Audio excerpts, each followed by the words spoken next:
más general. Vamos a estudiar todo el tubo digestivo, desde el esófago hasta el recto ano.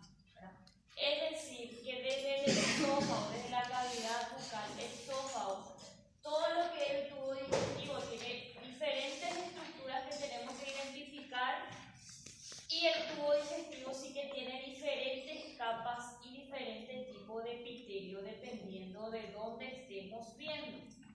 Y ustedes van a tener que identificar en la lámina qué porción del tubo digestivo están viendo.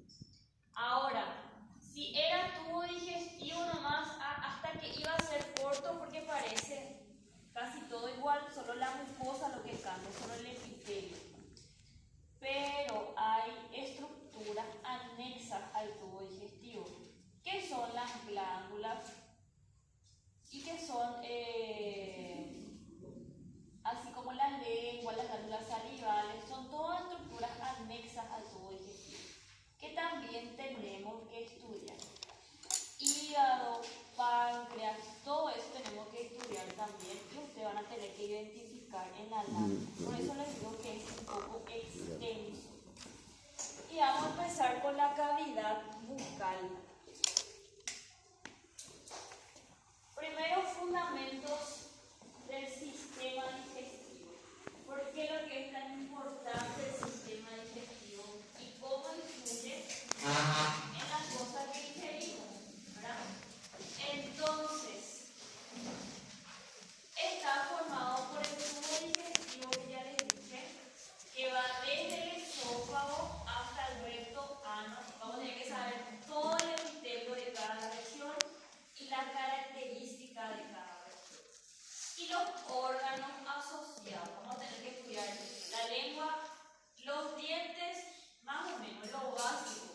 ¿A quién le preocupan los dientes? Al odontólogo. En odontología se estudia todo súper fino de la cavidad bucal.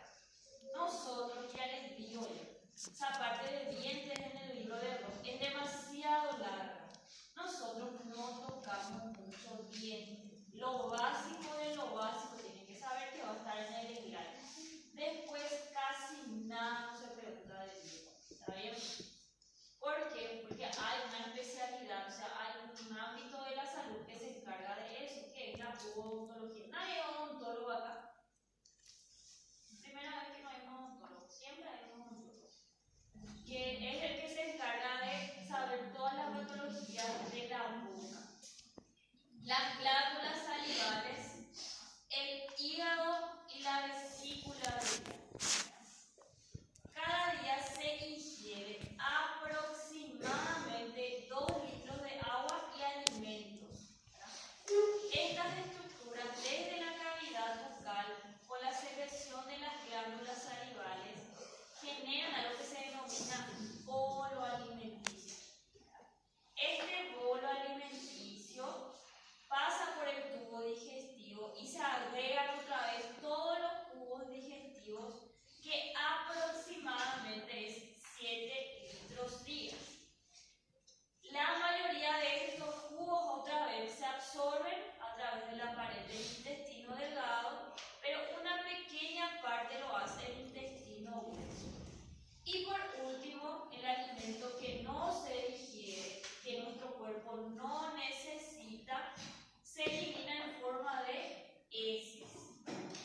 Durante este proceso en que nosotros ingerimos el alimento hasta que se convierta en heces, ocurre una serie de procesos. ¿Para qué? Para que nosotros podamos aprovechar todos los nutrientes, vitaminas de nuestra dieta, ¿verdad? Por eso hay una frase que dice: somos lo que comemos, ¿verdad? Y es normal que en el estilo de vida que ustedes están iniciando coman mal, ¿verdad? Estudian hasta las 2, a veces hasta las 3, quieren algo dulce y comen algo dulce, ¿verdad? Y es normal, pero que no se vuelva un hábito de ustedes. Tienen que intentar, ¿verdad? Es que es muy difícil y todo lo demás, pero tener una dieta saludable, porque aprovechar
es muy importante que nosotros entiendamos que la alimentación y el proceso que lleva esto en el tubo digestivo es súper importante.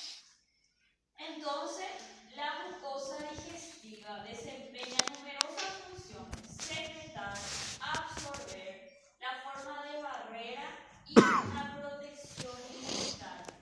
Donde en el sistema linfático, donde hablamos dos regiones que tienen grandes cúmulos de nódulos linfáticos.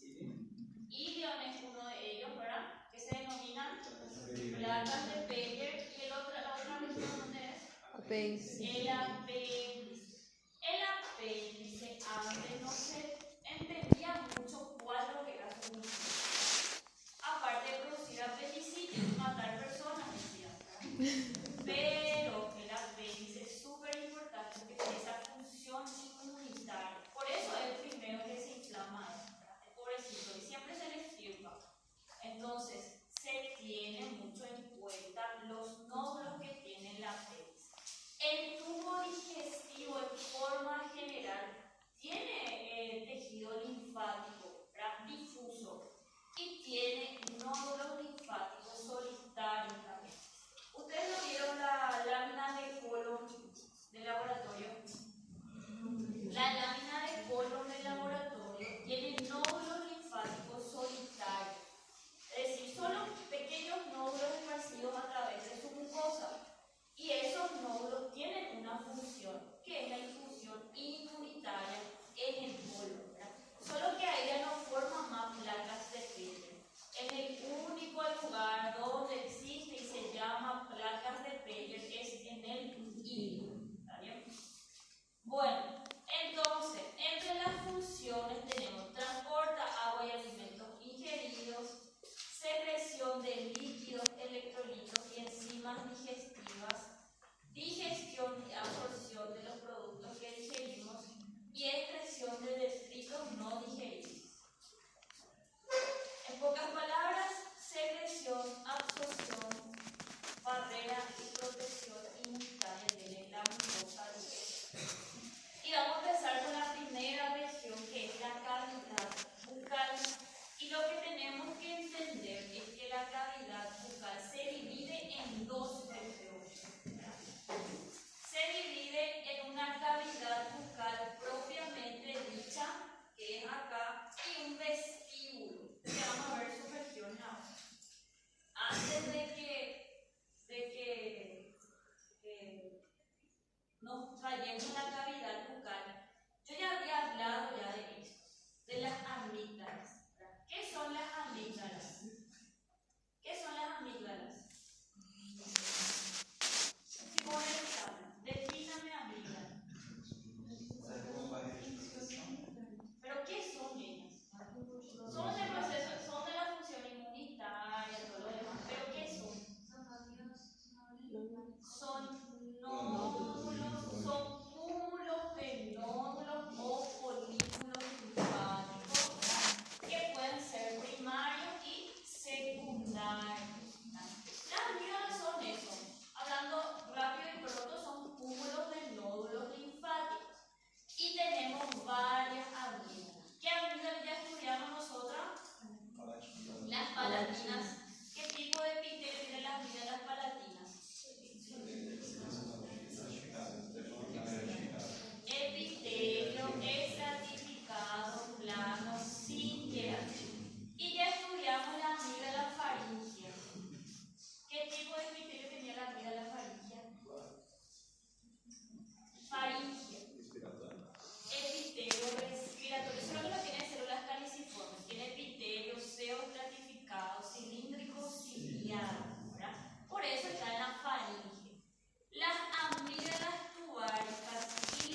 no es adentro mismo de la boca. En cambio, la cavidad bucal propiamente dicha es la que está detrás de los dientes y arriba se encuentra con el paladar duro y el paladar blando. Abajo se encuentra con la lengua y el piso de la boca y por atrás se encuentra con la orofaringe. Entonces esa es la cavidad propiamente dicha. ¿Y por qué lo que es importante que sepamos? Porque cada región de la cavidad y del vestíbulo bucal tienen epitelios diferentes. En forma general, ¿verdad? Cada epitelio tiene su función, pero yo tengo que delimitar primeramente bien la cavidad bucal para saber dónde y qué es lo que se ubica en la cavidad bucal. Ahora, entonces, se dividen en vestíbulo, que es el espacio que está entre los dientes, ¿verdad? Y los labios. Y después está la cavidad bucal propiamente dicha, que acá tiene todo su uso. Acá también encontramos glándulas salivales, que vamos a estudiar, que son las glándulas salivales mayores y menores. ¿Cuáles son las que estudiamos y las que podemos encontrar por test histológicos? Las mayores.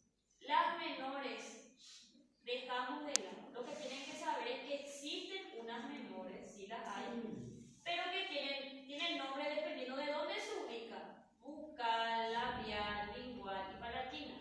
Ahora, en cambio las mayores son tres, ¿verdad? Son la parótida, la submandibular o submaxilar también se puede llamar, y después está la sublingua.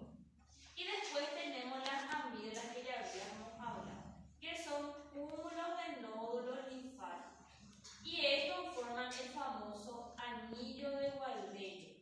Acá tienen las palatinas, las tubáricas, las adenoides y las linguales. Su ubicación específica dentro de lo que es la cabeza y cavidad nasal y boca. Bueno, entonces yo ya sé que la cavidad bucal se divide en dos, en vestíbulo y cavidad bucal propiamente dicha. Ya sé quién forma parte de cada región. Ahora voy a hablar de la mucosa. ¿Cuántas mucosas tenemos? Tres. Tenemos tres mucosas. Mucosa masticatoria, mucosa de revestimiento y la mucosa especializada. Ahora, me tiene que llamar la atención el nombre de cada mucosa y así me va a ayudar a diferenciar. La mucosa masticatoria hay en aquellos lugares en donde hay mucha fricción, donde necesita que esa mucosa sea resistente. ¿Y dónde es eso? En las encías y en el paladar duro. ¿Por qué van a ser en las ¿Por qué van a ser en las encías y en el paladar duro? Porque ellas son las que sufren cuando nosotros masticamos los alimentos. Entonces, en estas regiones, en que es la encía y el paladar duro, yo necesito epitelio plano estratificado queratinizado. Y ahí van a leer algo en el libro de Ross que dice paraqueratinizado. Es lo mismo que queratinizado, solamente que la capa de queratina es más fina, ¿verdad? Y no está completa, no está totalmente formada todavía esa capa. Ahora, ¿cómo yo le voy a preguntar en el examen? Solo queratinizado. No le voy a estar poniendo paraqueratinizado para confundirle. Entonces, ¿cómo yo quiero que ustedes sepan que la mucosa masticatoria es epitelio plano estratificado queratinizado? Puse paraqueratinizado acá, no es para confundirles, sino que van a leer eso. Y no quiero que diga, la profe jamás habló de paraqueratinizado. ¿Qué es lo que estaba hablando ella? ¿Verdad? Hay esa palabra también, ¿verdad? Porque hay regiones en las que se encuentra el paraqueratinizado. No vamos a hacer esa, vamos a decir, diferencia nosotros. nosotros vamos a llamarle a esta mucosa masticatoria epitelio plano estratificado queratinizado, con queratina, sin dar tanta la vuelta. Bueno, entonces esa es la mucosa masticatoria. Esta mucosa es la que tiene que aguantar mucho, por eso tiene queratina. Ahora está la mucosa de revestimiento, cuya su única función es revestir la cavidad bucal. ¿Y cuál es la característica de esta mucosa? Que no está queratinizada. Entonces yo encuentro lo mismo, encuentro epitelio plano estratificado, pero acá lo que se modifica, acá no hay queratina. ¿Y dónde encuentro este tipo de epitelio? Labios, mejillas y piso de la boca. Son aquellas regiones en las que no sufre abrasión la mucosa. ¿Qué quiere decir? Que no se lastima en el proceso de la masticación. Entonces este epitelio que está acá no necesita de queratina. Por eso se llama mucosa de revestimiento. Memoricen cada región, porque yo eso es lo que pregunto, las ubicaciones de cada mucosa, ¿está bien? El que avisa no traiciona, ya les digo. Entonces, la mucosa masticatoria está en las encías y el paladar duro. Posee un epitelio estratificado plano queratinizado y después tiene una lámina propia. ¿Qué es lo que es la lámina propia? Es lo que está debajo del epitelio. Esta lámina propia se divide en dos, en una porción papilar y en una porción reticular. La porción papilar está formada por tejido conjuntivo laxo, hay vasos y nervios, y la porción reticular está formada por tejido conjuntivo denso y irregular. Realmente. Acá no hay submucosa. Entonces esto es la mucosa masticatoria. Es fácil encontrar láminas de paladar duro y de encía. A odontología tenemos que ir a preguntar si es que tiene lámina, porque acá en el laboratorio no hay. Y yo encía lo que ya vi, pero paladar duro, no llegué a ver, ¿verdad? ¿Por qué? Porque esos cortes no son cortes que se hacen habitualmente, son más difíciles de encontrar. Entonces, acá yo veo el epitelio plano estratificado con queratina, ¿verdad? Queratinizado, y estas son las famosas papilas, ¿verdad? Esto es tejido conectivo laxo. ¿Cuál es lo que es la función de la papila? Si es tejido conectivo laxo y está debajo del epitelio, ¿cuál es la función de esa papila? Nutrir el epitelio que está debajo, ¿verdad? Porque el epitelio es avascular, exactamente, no tiene vasos sanguíneos. Entonces necesita a las papilas, ¿para qué? Para vascularizar. Bueno, después está la mucosa de revestimiento, que está en los labios realmente. Si es que nosotros, el libro de Roth por suerte no es tan, vamos a decir, tan estricto con los labios. Pero si nosotros vamos a estudiar realmente así fino, como a mí me gusta, la histología de los labios. El labio sí tiene tres epitelios. Tiene una transición del epitelio de la piel, que es con queratina, y un epitelio no queratinizado, que es la mucosa, ¿verdad? Y tiene un borde que se llama vermellón del labio, que le da el color rojizo al labio, ¿verdad?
Inmediatamente, pues.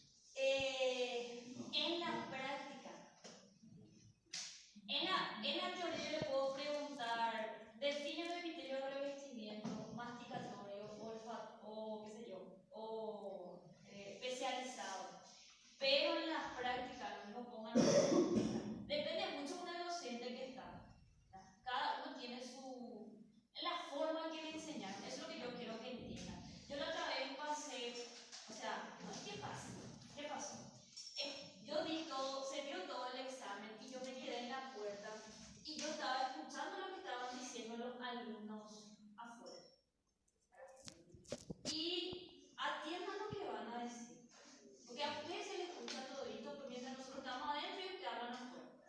Con ese grupo en particular, escuché que dijeron 34, bueno, había una retro súper larga de 34 no sé qué slide. Y dijo, que ya sé quién es, este es su nombre, dijo 34 slides tuvo la retro y ninguno nos salió en el examen. Y no tiene por qué salir. Eso es lo que yo creo que entiendan. No tiene por qué salir retro de retro, examen en examen. Las preguntas son las mismas. La imagen la que cambia. Entonces, ¿qué es lo que tiene que ponerse a pensar? Yo estoy aprendiendo de verdad o estoy memorizando imágenes, ¿no? ¿Entienden? Y cada docente tiene su forma de enseñar. ¿Por qué? Porque como se le enseñó. Muchas veces algunas docentes parecen un poco más rígidas, pero no es que quiere ser mala con usted, porque le quiere hacer la vida imposible, o qué sé yo, qué idea se hace. Pero es porque como ella aprendió y cómo le sirvió. Por eso la pregunta más difícil que ustedes nos hacen a nosotras es, ¿cómo hago para estudiar histología? Que ya escuché muchísimas veces, ¿verdad? Yo te puedo decir cómo yo hice para aprender histología, pero lo que yo hice para aprender histología capaz no te sirva. Vos tenés que encontrar tu propia forma de aprender, pero vas a aprender como sentándote en tu casa a estudiar, no preguntándole a todo el mundo y no estudiar nada, ¿entiendes? Entonces parece que eso es lo que le cuesta a algunas personas, ¿verdad? Y a mí me enoja cuando dicen, no, es lo mismo que la retro, el examen, no tiene por qué serlo. ¿Para qué le hace otra cosa? Y yo que ya pasé por todo el proceso, le digo, nadie le va a decir, pobrecito, pobrecita, no sabe. Tenía que aprender, tenía que saber. ¿Por qué no sabe? ¿Por qué no le enseñaron? ¿O por qué no estudia? Nunca le van a tener de pobrecito, pobrecita, porque no sabe. Y yo les digo, si su finalidad es irse de Paraguay y quieren pasar por el proceso que yo pasé, no es fácil. Lleva mucho, y ahí vos te das cuenta que quién te forma es la facultad. Porque si la facultad te tiene así, de pobrecito y pobrecita, y vos te vas con esa mentalidad de que te van a tener así, te vas a estrellar. Porque allá nadie te perdona nada. Ni haber dicho algo mal no te perdona. Haber escrito algo mal no te perdona. Yo me acuerdo que mi compañera cuando rindió la primera etapa, ella es brasilera y se acostumbró a escribir en español, ¿verdad? Y se fue y rindió allá y puso algo en español, siendo ella brasilera. ¿Ustedes piensan que le perdonó? No. Y por ese punto ella no pasó. 0,50 puntos. Y se va a llorar, quien quiera llorar, pero no le dieron el punto, ¿verdad? Y se quedó.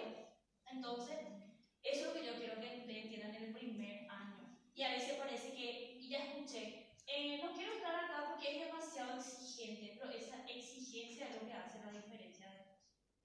Y eso parece que es muy difícil, que algunos me entiendan, algunos me entienden, sí, ¿verdad? Y por eso están acá.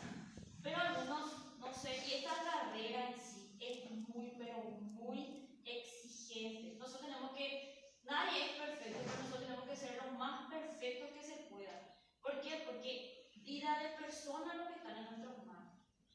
No es, mi papá siempre me dice, no, vos no estás jugando con, vos no sos contadora, no estás jugando con la cuenta bancaria que puedes borrar y arreglar. Vos estás jugando con la vida de las personas. Entonces, vos estás tocando la vida de las personas. Y cuando es la vida de un desconocido, ¿verdad?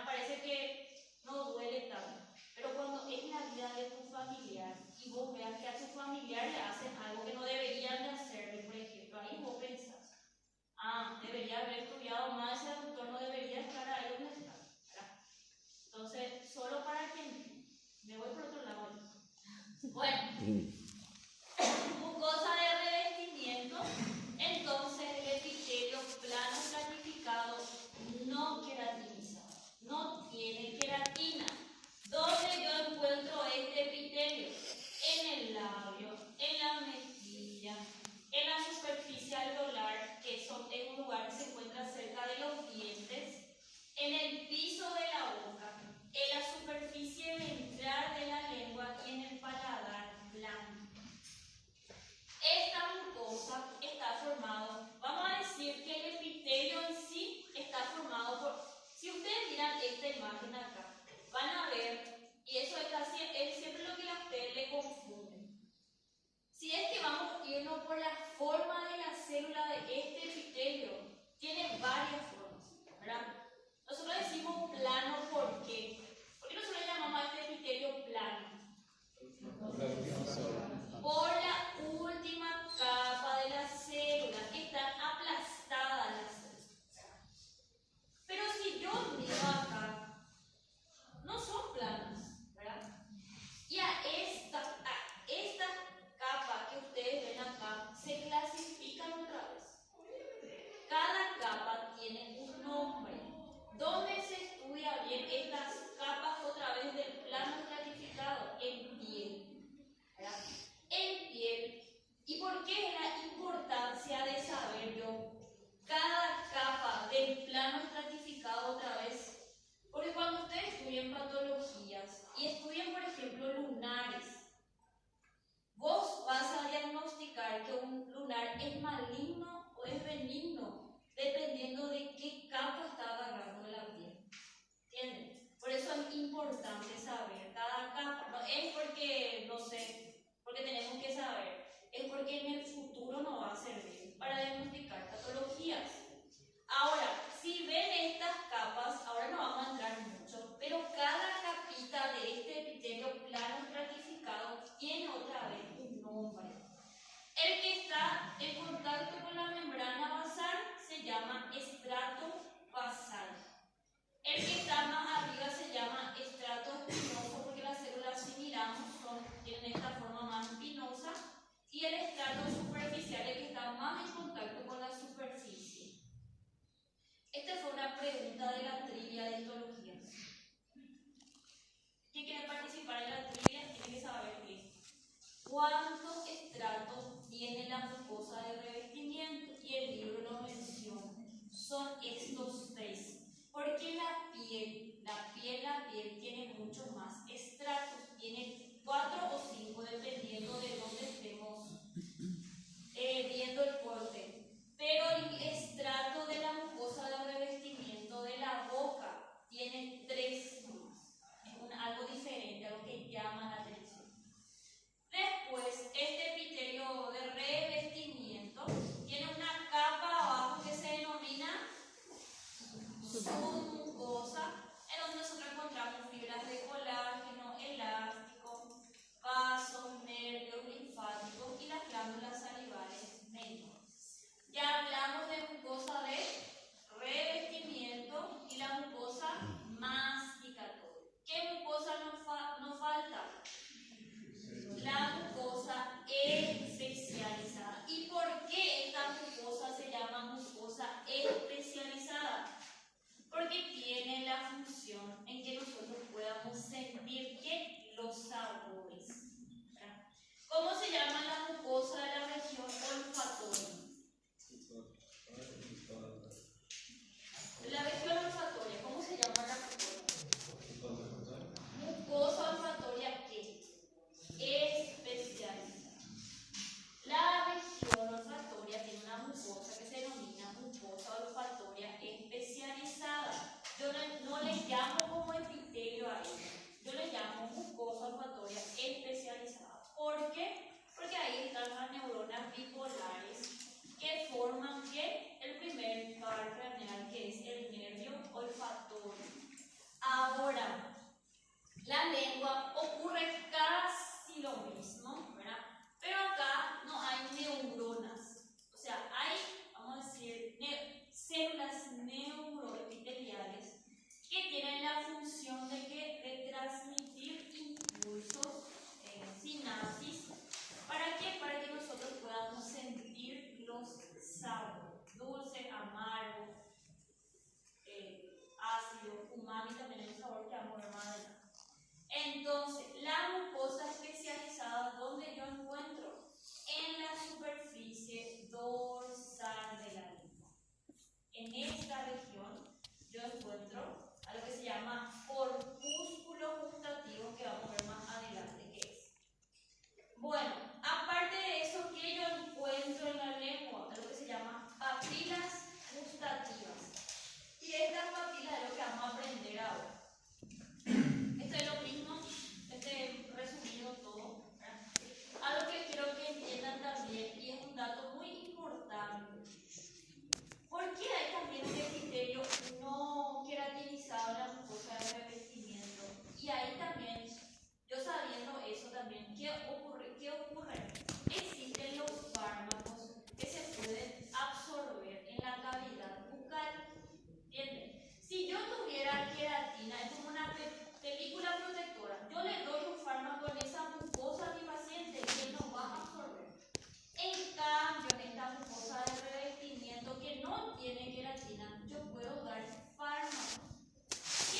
hígado ya está ya en sus últimas etapas, ¿verdad?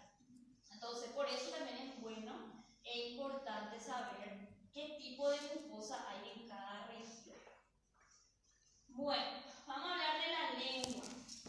La lengua es un órgano muscular que se proyecta dentro de la cavidad oral desde su superficie inferior. Está formado ¿por qué?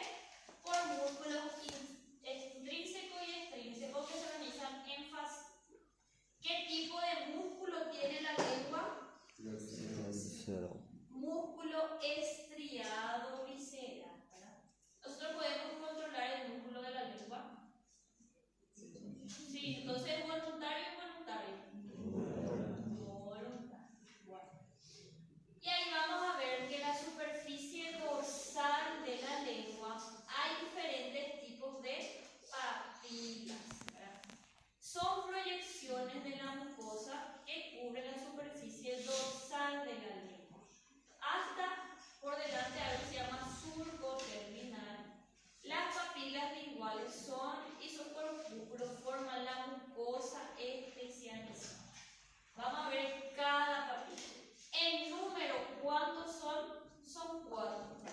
Está la papila filiforme, la papila fungiforme, la papila caliciforme o circunvalada y las papilas foliatas. Cada papila se puede preguntar en la pregunta. Se ven todas. Vamos a empezar con la primera papila, que es la papila filiforme.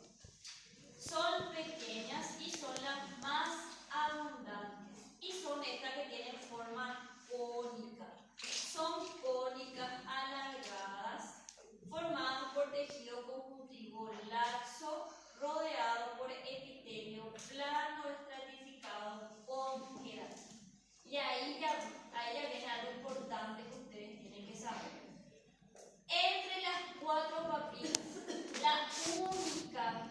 la única que tiene epitelio plano estratificado con queratina es la filiforme. ¿Entienden eso? La única que tiene queratina dentro de las 4 es la filiforme. ¿Y por qué? Porque ella tiene lo que se llama función mecánica. ¿Qué es lo que es la función mecánica? Ella no interviene con el gusto. Nosotros no percibimos los sabores a través de ella. ¿Por qué? Porque ella no posee corpúsculos gustativos. No tienen esos receptores que nos ayudan a que nosotros podamos sentir los sabores. Ahora, ¿cuál es la función mecánica de esta papila? La papila filiforme hace una acción de arrastre del alimento hacia la cavidad, hacia el esófago. A eso se refiere con función mecánica. Entonces, ¿cómo yo le veo? Así, son como forma de cono. Miren acá, tienen esta forma cónica las papilas filiformes. Tienen epitelio plano estratificado con queratina, yo puedo ver. Entonces, las papilas filiformes son las más pequeñas, las más abundantes y tienen proyecciones cónicas que es como si fuera que se van hacia atrás. ¿Y qué no tiene? No tiene botones o corpúsculos gustativos y tienen epitelio plano estratificado con queratina. ¿Quién es el animal que tiene muchas papilas filiformes? El gato. Y ahí está el porqué el gato se lame, o para bañarse él se lame, ¿verdad? Estas papilas filiformes que hacen el gato, le peinan y arrastran los pelos que ya no sirven. Y él elimina así los pelos que se están soltando de su pelaje, ¿verdad? Entonces, los gatitos, ellos se caracterizan por tener muchas papilas filiformes, porque las papilas filiformes tienen esa función mecánica de arrastre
o botones gustativos.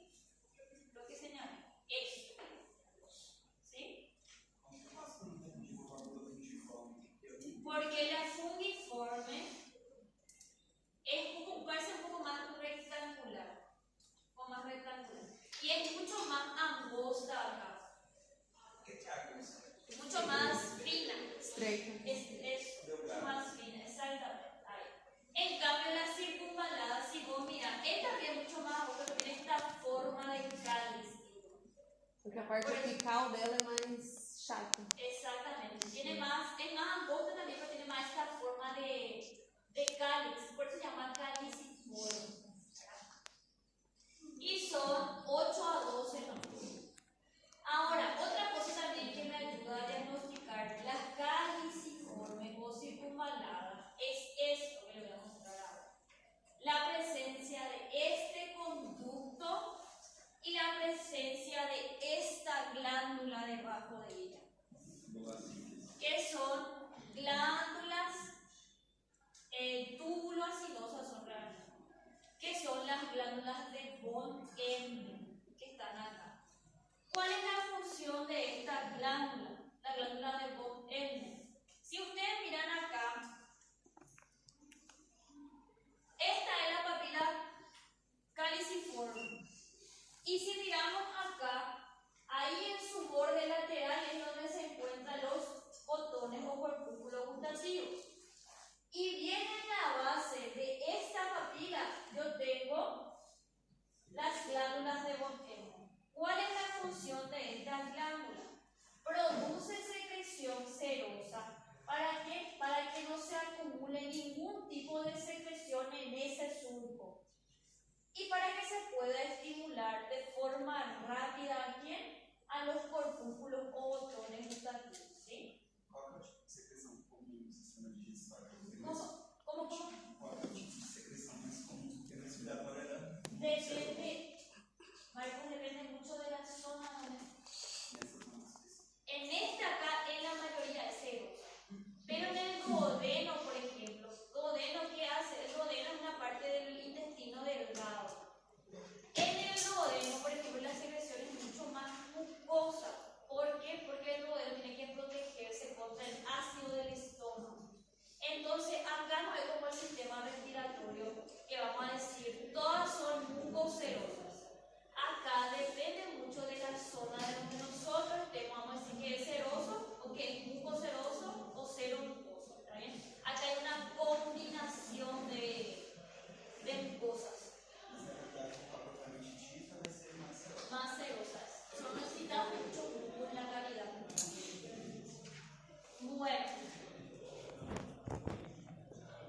Estas son las famosas glándulas de von Emmett. Siempre se pregunta en la práctica, sobre todo se pregunta. Vamos a encontrar otras glándulas, sí. Son glándulas serosas también, pero no tienen nombre y no se encuentran en esta región al lado de esta papila, que es la papila caliciforme o circunvalada. Bueno, acá yo puedo ver bien las glándulas de von Emmett y ahí, por la forma de las células de cada acino, yo puedo decir que son serosas o son mucosas. Son serosas. ¿Por qué? Porque los núcleos de cada célula que secreta el producto son bien redonditas, ¿verdad? No están aplanadas. Y acá se ve un fascículo o una fibra del músculo, que es el músculo estriado visceral. Acá puedo ver la cantidad enorme de glándulas y ahí veo la papila circunvalada. Ahora, diferente tipo de forma y dependiendo mucho del corte para diagnosticar también bien a las papilas. Y después están las papilas foliadas. ¿Por qué se llaman papilas foliadas? Porque tienen una forma más rectangular, tienen una forma más de hoja. Por eso se llaman papilas foliadas. Doutora, tem como voltar a essa? Voy a pasar esta clase. Es que yo sí o sí cambio en el último, la última, algo le pongo a mano, por eso no. Ahora, si miramos la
en los niños se pueden ver bien las papilas foliadas.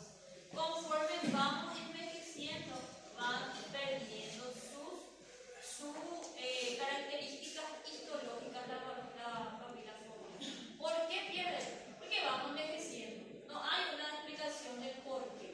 Así dice, porque vamos envejeciendo, ¿verdad? Con el tiempo es más difícil identificar una papila foliada en una persona ya mayor. ¿Sí? Depende mucho, ¿verdad? Depende mucho. Hay algo genético que tiene que ver también con los gustos. Así como el olfato también, ¿verdad? Hay una predisposición genética a personas que sienten mejor los sabores y hay una predisposición genética también a personas que sienten menos los sabores. Y después están las personas que estimulan al paladar, entonces vos más sabores conoces. Entonces tu sentido del gusto se afina también. Eso es, por ejemplo, lo que ocurre en las personas que cocinan, los chefs. Ellos, su sistema gustativo está más desarrollado. ¿Por qué? Porque ellos estimulan mucho al sistema gustativo.